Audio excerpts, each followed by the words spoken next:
welcome to Sequin Girly Creates.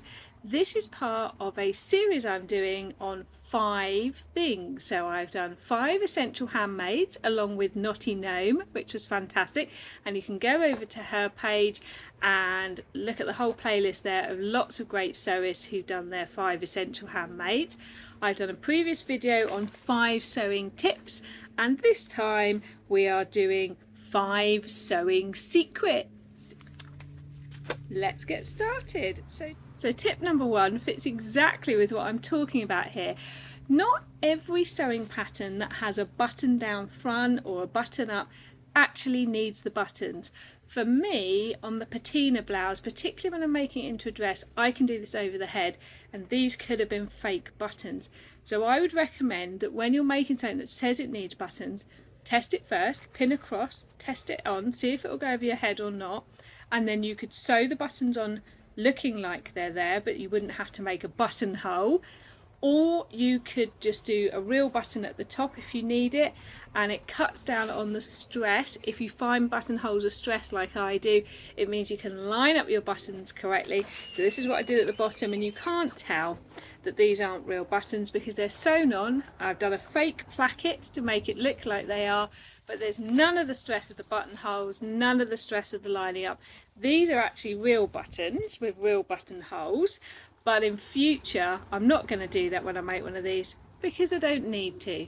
So tip number 1, not everything that says it needs buttons really needs real buttonholes. Tip number 2, when it says to do interfacing, you don't have to, depending on your fabric. So if you've got like a cotton poplin like this, I did not interface any of this, even though they said to. I did not, because the cotton poplin is strong enough to cope with a buttonhole. But when I made it with a much looser fabric, I did do interfacing on the bit where the buttons would be to strengthen it.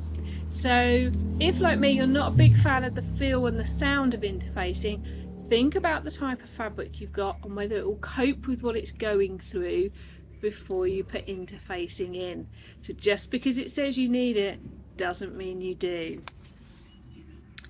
Tip number 3, when you're going to edge your fabric to create a nice edge, don't do it when you've stitched it together. Serge each edge before you stitch it together, and if you don't have a serger, there will be a button option on your sewing machine that looks like a serger stitch. So for example, when I made this, before I stitched the sides up, I serged each of the edges so that when I stitch them up, they've already been serged. The only time I do that differently is when I've sewn in the arm. I then serge that because it makes it nice and smooth underneath. But down the sides of the skirt, along the bottom before I hem it, down the sides of the top, I serge them when I've constructed part or before I'm about to construct it, because you've got a nice edge for when you're then stitching together. So when you lay the seam flat, you've already serged it. It's not mentioned in patterns, but it's a great thing to do. Tip number 4, poplin may be cheap, but it's not always the best. So this is made of cotton poplin, and it's quite crisp, and that's what I wanted. But what I've learned is, once you've found a pattern like this that you like, you've made a toile, you've made one that you like, perhaps then consider really investing in a quality fabric that means it feels good quality.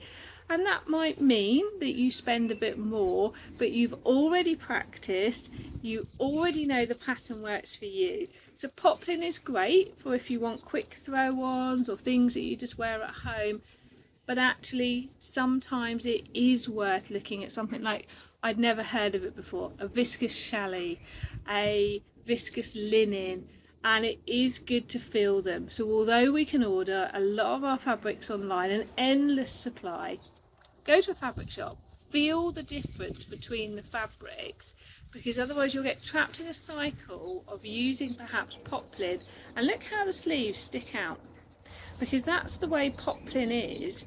But when you use a viscose challis, let me show you this one that is a viscose challis,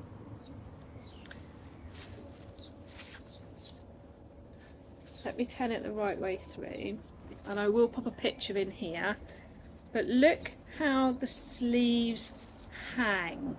They waterfall down gently, and it's so soft.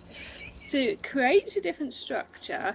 This is exactly the same as this, but you will see from the picture, put picture 1 in of this, picture 2 in, and you will see the difference. Now, I'm not saying you want that all the time, but there is more to sewing than just the poplins.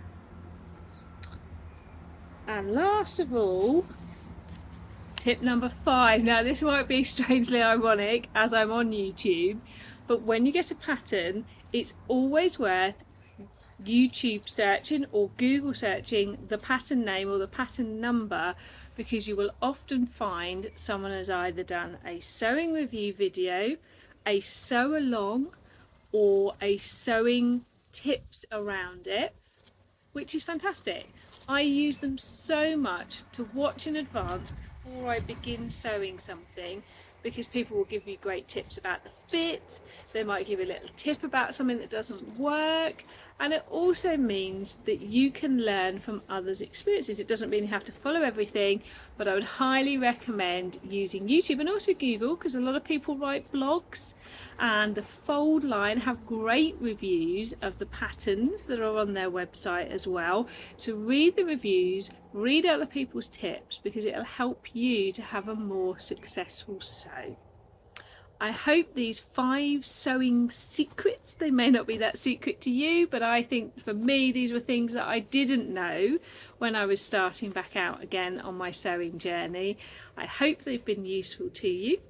I would love it if you could subscribe if you don't already, because it means you'll get notified when my other videos come out. And if you'd like to see more live sewing updates, go over and follow me on Instagram, where I am Sequin Girly and here I am Sequin Girly Creates. Happy sewing. Bye.